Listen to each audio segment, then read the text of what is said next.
أعوذ بالله من الشيطان الرجيم. بسم الله الرحمن الرحيم.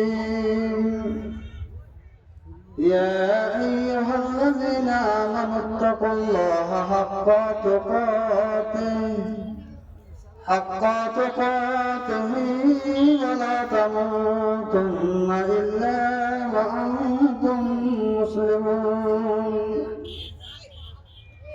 يا أيها الناس اتقوا ربكم الذي خلقكم من نفس واحدة وخلق منها زوجها وبث منهما رجالا كثيرا ونساء واتقوا الله الذي تساءلون به والأرحام إن الله كان عليكم رقيبا. يا أيها الذين آمنوا اتقوا الله وقولوا قولا سديدا يصلح لكم أعمالكم ويغفر لكم ذنوبكم ومن يطع الله ورسوله فقد فاز فوزا عظيما. أما بعد فإن خير الحديث كتاب الله وخير الهدي هدي محمد صلى الله عليه وسلم وشر الأمور محدثاتها وكل محدثة بدعة وكل بدعة ضلالة وكل ضلالة في النار. أعوذ بالله من الشيطان الرجيم. يا أيها الذين آمنوا إن جاءكم فاسق بنبأ فتبينوا.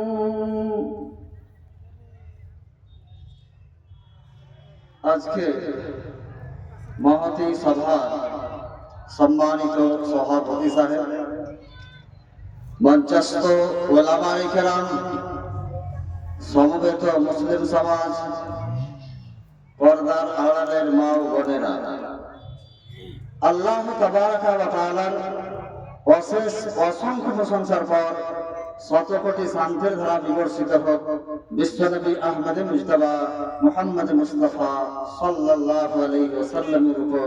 আল্লাহুম্মা সাল্লি ওয়া সাল্লিম ওয়া বারিক আলাইহি।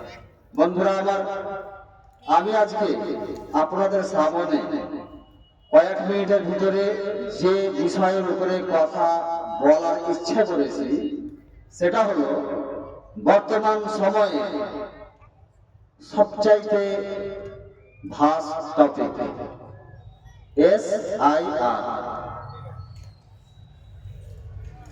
SIR। তিনটা অক্ষর, S স্পেশাল, I ইন্টেনসিভ আর R রিভিশন। তার মানে স্পেশাল, ইন্টেনসিভ, রিভিশন। এর সহজ ভাবে যদি বুঝতে চাই আমরা, একে সাধু বাংলাতে বলছে নিবিড় সমীক্ষা। তো এটা ইংরেজি চাইতেও কঠিন আমাদের জন্য, নিবিড় পরীক্ষা বা সমীক্ষা। আর আমাদের গোমানির ভাষাতে যদি বলতে হয় তো ওর মানে হলো ভালোভাবে যাচ পড়তাল করা, ভালোভাবে পরীক্ষা নিরীক্ষা করা। তো SIR এর সহজ ভাষাতে তর্জমা হলো ভালোভাবে পরীক্ষা করা, গহন যাচ করনা। এটার নাম হলো SIR। তো যারা বিচারক, যারা বিচার করতে যান, তারা তো বিচারের মঞ্চে বলেন যে ভালো করে যাচ পড়তাল করে আমাদেরকে কি করতে হবে, বিচারটা করতে হবে। তার মানে SIR এ আমরা এত আতঙ্কিত কেন, আমাদের এত ভয় কেন? যাচ পড়তাল করা তো ভালো কাজ, এটা তো মন্দ কিছু নয়। কথাটা বলছে কে? বর্তমান ভারতীয় বর্তমান সরকার। SIR করতে হবে, এটা হলো বাধ্যতামূলক, করতেই হবে আপনাকে। কথা হলো যে বর্তমান সময়ে ভারতবর্ষে যে ভোটারের সংখ্যা আমাদের 100 কোটি। ভারতবর্ষে আজকের ডেটে ভোটারের সংখ্যা হলো 100 কোটি।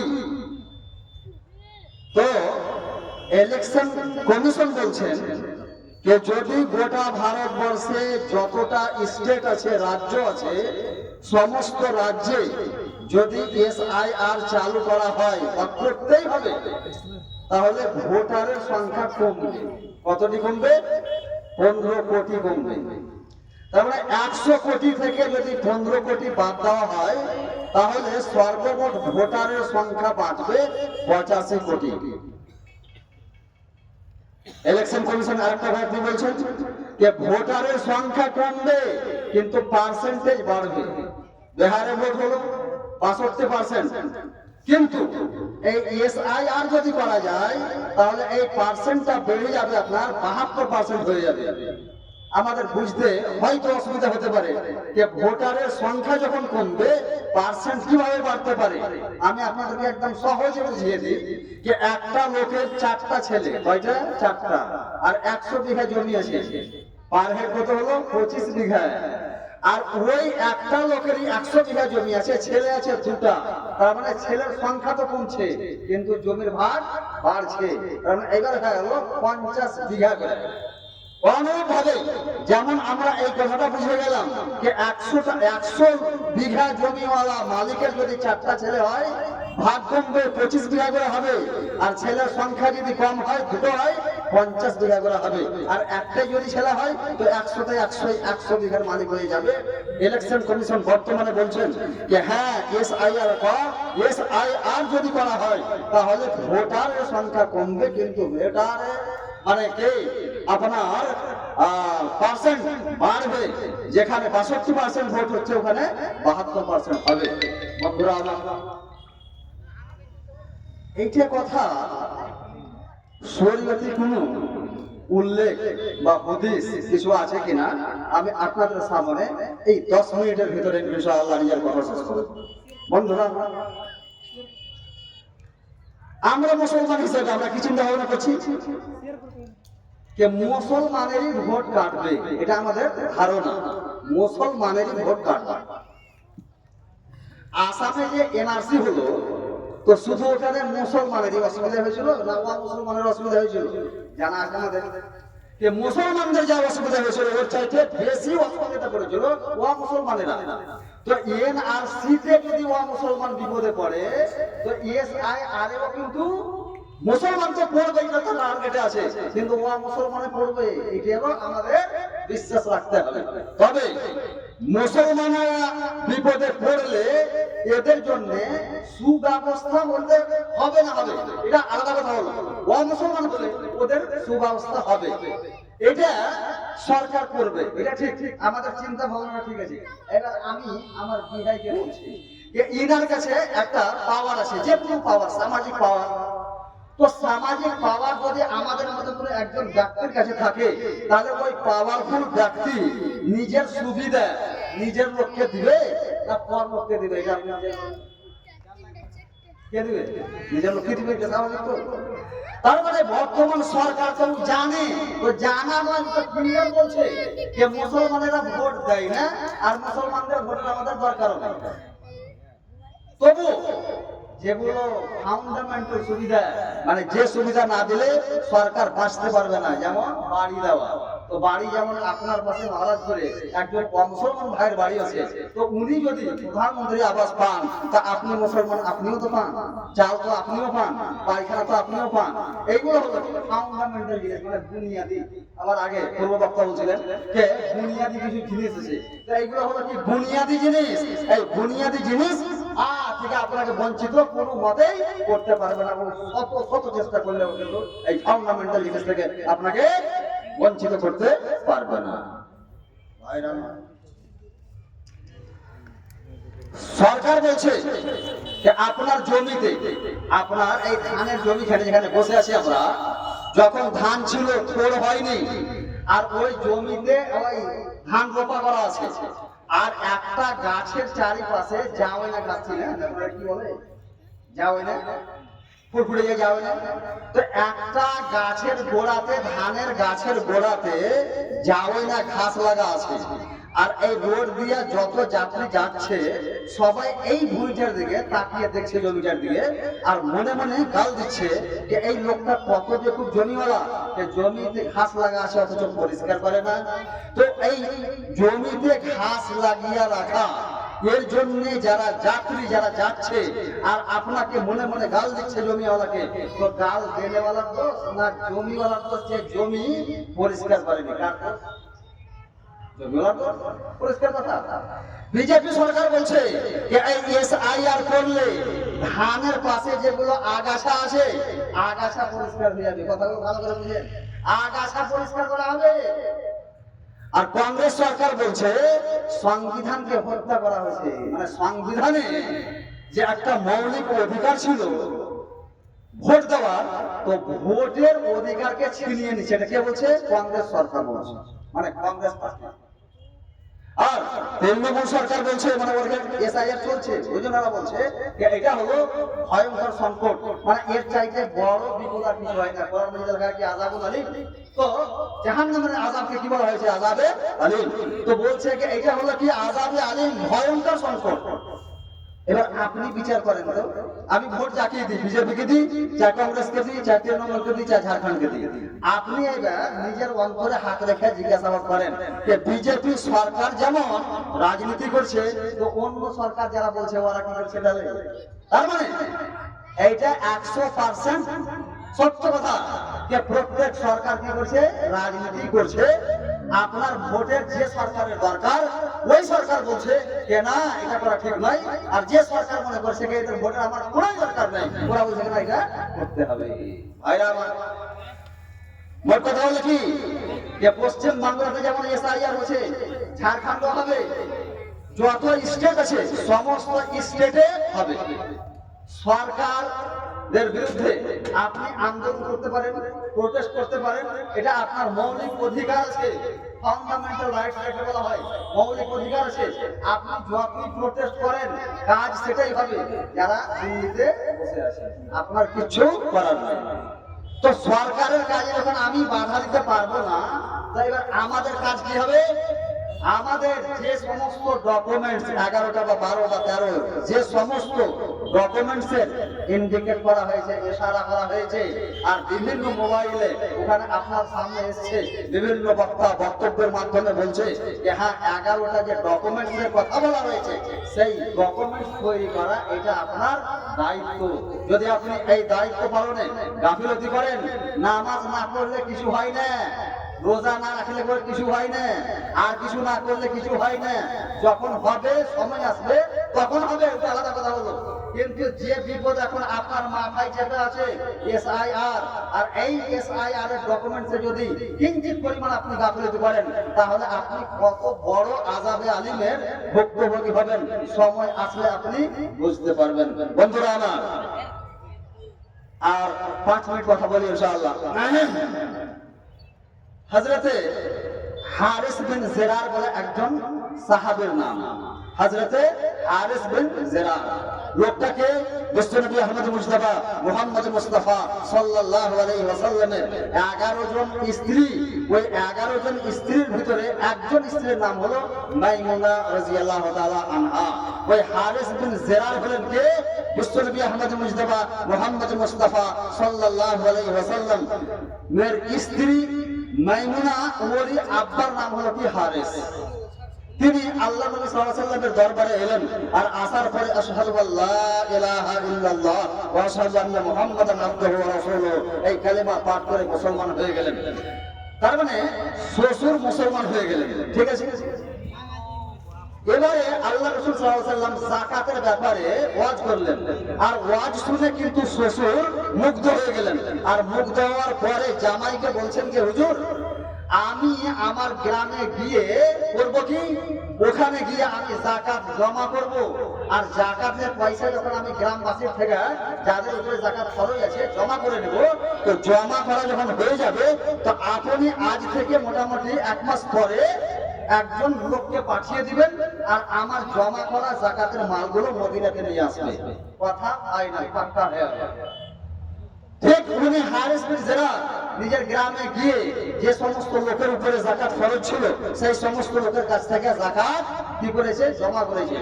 আর যেটা নির্ধারিত সময় দেওয়া হয়েছিল সময়টা কিন্তু পার হয়ে গেল। আল্লাহর নবী মুহাম্মদুর রাসূলুল্লাহ সাল্লাল্লাহু আলাইহি ওয়াসাল্লামের প্রতিনিধি বা মুহাসসিল যারা আদায়কারী তিনি কিন্তু এখনো পৌঁছেননি। উনি কিন্তু শশব্যস্ত হয়ে গেলেন, ভাবছেন যে মনে হয় আমাদের কোনো ব্যবহারে আল্লাহ রাসূল সাল্লাল্লাহু আলাইহি ওয়াসাল্লাম নারাজ হয়ে গেছেন বলেই নিজের মুহাসসিল আদায়কারী পাঠাননি। ওরা ভাবছে হারিস বিন জিরার নিজের গ্রামে যতগুলো সর্দার ছিলেন ওই সর্দারগুলোকে এক জায়গাতে জমা করলেন, একটা মিটিং করলেন। তার মানে বোঝা যাচ্ছে কি যে গ্রামবাসী যদি কোনো বিপদে পড়ে বা ব্যক্তিগত মানুষ কোনো যদি বিপদে পড়ে তাহলে একটা টিচার সালিস মরল মুখতারকে জানাতে হবে যেন ওই সমস্যা থেকে সমাধান বের করা যায়। ওইভাবে তিনি ডাকলেন সর্দারগুলোকে আর সর্দারের সামনে প্রস্তাব রাখলেন যে ভাই, আমি যখন ইসলাম গ্রহণ করে মুসলমান হয়ে গেছিলাম আর আমি নবী সাল্লাল্লাহু আলাইহি ওয়াসাল্লামের কাছে ওয়াদা করেছিলাম যে আমি আমার গ্রামে যে সমস্ত ব্যক্তির উপরে যাকাত ফরজ আছে তাদের কাছ থেকে যাকাত আদায় করে এক জায়গায় জমা করব। আপনি ঠিক অমুক সময়ে আপনার মুহাসসিল বা আদায়কারী পাঠিয়ে দিবেন। কিন্তু আমার মনে হচ্ছে যে টাইম পার হয়ে গেছে, এখন পর্যন্ত মুহাসসিল আসেনি। তার মানে আমার মনে হচ্ছে যে আমাদের তরফ থেকে আল্লাহ রাসূল সাল্লাল্লাহু আলাইহি ওয়াসাল্লামের কাছে উনি এমন সংবাদ পৌঁছে গেছে, উনি এমন খবর পৌঁছে গেছে যে খবর শুনে নবী সাল্লাল্লাহু আলাইহি ওয়াসাল্লাম নারাজ হয়ে গেছে। একদিকে এইটাই মদিনার কথা হলো কি যে আল্লাহ রাসূল সাল্লাল্লাহু আলাইহি ওয়াসাল্লাম ওয়াদা মোতাবেক নিজের একজন তালেব ইলম ওয়ালিদ বিন উকবা বলে ওকে মুহাসসিল বানিয়ে বা ওকে আদায়কারী বানিয়ে পাঠিয়ে দিয়েছেন। এই মহারাজপুর যেতে হবে গ্রামটা, ও স্টেশন থেকে কিন্তু ফিরে গেছে, আসেনি এই গ্রামে।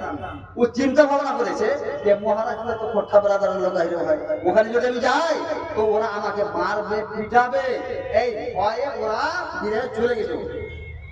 আল্লাহ রাসূল সাল্লাল্লাহু আলাইহি ওয়াসাল্লাম জিজ্ঞেস করলেন ব্যাপারটা কি গো, তোমাকে যে আমি আদায়কারী হিসেবে পাঠালাম তো আদায়কৃত পয়সা কই? তো ওই লোকটা বলছে যে হুজুর ওরা যাকাত তো দেয়নি, অমান্য করেছে, ইনকার করেছে। আর শরীয়তের ফায়সালা হলো যে কোনো মানুষ যদি যাকাত না দেয় তো পাপ হবে, আর যাকাত যদি না দেওয়াকে উচিত করে জায়েজ মনে করে আর যাকাত দিব না মনে করে, এটা ইনকার করে, তো ওই লোকটা কাফের হয়ে যাবে। ওর সঙ্গে লড়াই করা এটা শরীয়তে জায়েজ না। আল্লাহ রাসূল সাল্লাল্লাহু আলাইহি ওয়াসাল্লাম ওয়ালিদ বিন উকবা এই সংবাদ শুনে দারুণ রাগান্বিত হলেন, নারাজ হলেন। আর এক দল সেনা তৈরি করলেন। খালিদ বিন ওয়ালিদ রাদিয়াল্লাহু তাআলা আনহুকে আমির বানালেন, নেতা বানালেন, লিডার বানালেন। আর ওর লিডারশিপে পাঠিয়ে দিলেন কাকে? নিজের শ্বশুরকে সাহায্য করার জন্য। যে শ্বশুর মশাই আমার এখানে ওয়াদা করে গেছিলেন যে আমি যাকাত আদায় করে এক জায়গায় জমা করব, আপনার মুহাসসিল পাঠাবেন, ওই যাকাত আদায়কৃত সমস্ত টাকা আপনার মুহাসসিলের হাতে তুলে দেব। তো যাকাত তো জমা করেই দূরের কথা, বরং আমার তরফ থেকে যে প্রতিনিধি যে মুহাসসিলকে আমি পাঠাচ্ছিলাম তাকে হত্যা করার ষড়যন্ত্র করেছে। তার মানে দুই রকমের অপরাধ, একটা হয়েছে যে লোকটা মুরতাদ হয়ে গেছে, আর হাদিসে আছে কি মান বাদদালা দীনাহু ফাকতুলু। আল্লাহর নবী মুহাম্মদুর রাসূলুল্লাহ সাল্লাল্লাহু আলাইহি ওয়াসাল্লাম বলেন যে কোন একজন ওয়া মুসলমান ইসলাম গ্রহণ করার পরে মুসলমান হওয়ার পরে আবার যদি ওয়া মুসলমান হয়ে যায় তো শরীয়তি আর শাস্তি হলো ফাকতুলু, তাকে হত্যা করে দিতে হবে। তার মানে হত্যা করার দুটো কারণ এক জায়গায় জমা হয়ে গেছে, একটা হলো কি মুরতাদ আর একটা হলো যাকাতকে অমান্য করেছে। এইভাবে আল্লাহ রাসূল সাল্লাল্লাহু আলাইহি ওয়াসাল্লাম একজন মানুষকে লিডার বানিয়ে তার অধীনে কিছু সেনাকে পাঠিয়ে দিলেন। আর ওরাও কিন্তু যাকাতের পয়সা নিয়ে চলে আসছে। ওরাকে ঘিরে নেওয়া হলো, মুজাহিদিন ঘিরে ফেললেন। আর তারপরে আল্লাহ রাসূল সাল্লাল্লাহু আলাইহি ওয়াসাল্লামের শ্বশুর বলছেন যে হাগো ব্যাপারটা কি, তোমরা আমাদেরকে ঘেরাও করে করছো? তো খালিদ বিন ওয়ালিদ বলছেন যে আল্লাহর নবী মুহাম্মদুর রাসূলুল্লাহ সাল্লাল্লাহু আলাইহি ওয়াসাল্লাম আপনাদেরকে সাহায্য করার জন্য আমাদেরকে পাঠিয়েছেন।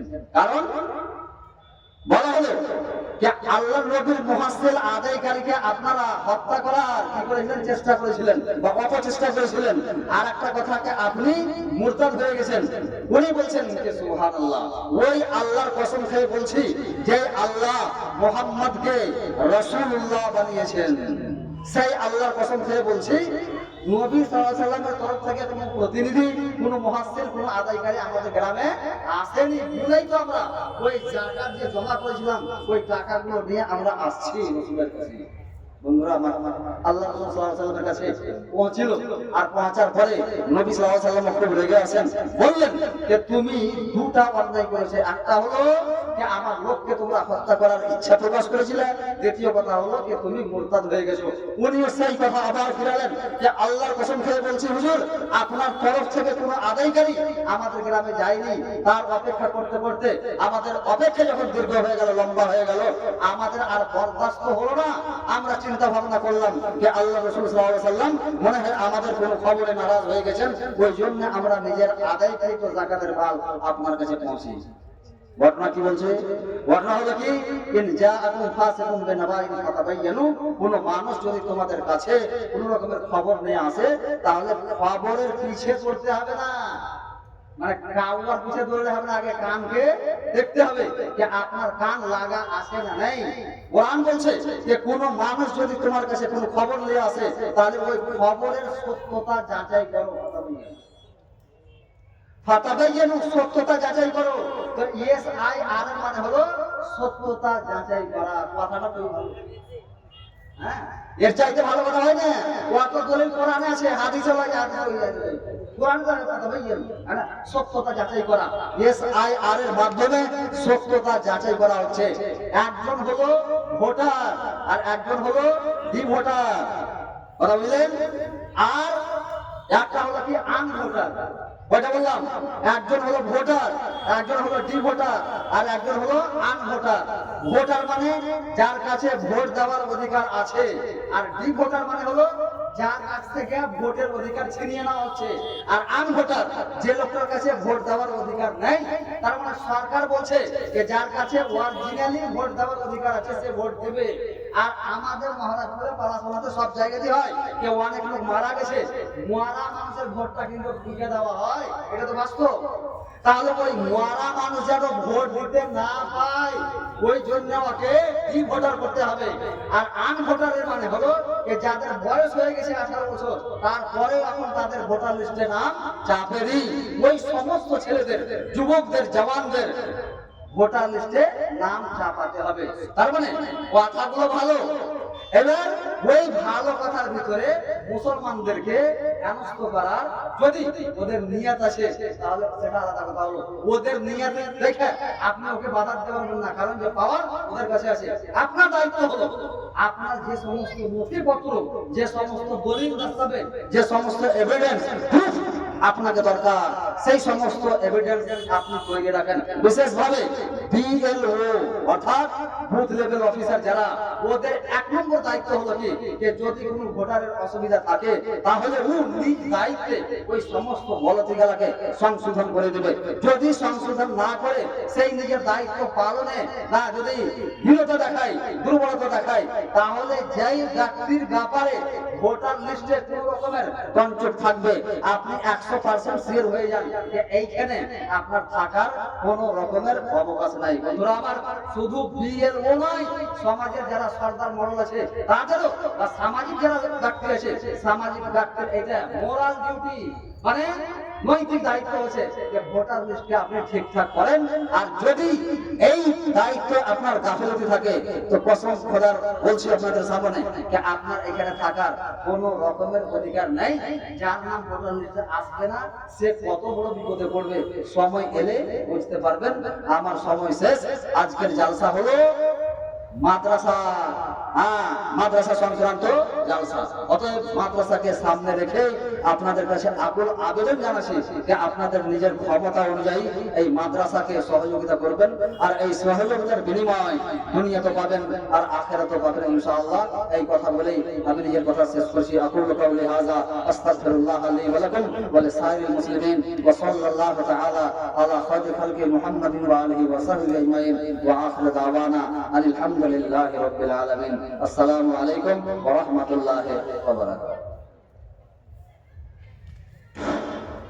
ওয়া আলাইকুম আসসালাম ওয়া রাহমাতুল্লাহি ওয়া বারাকাতুহু। জাযাকুমুল্লাহ।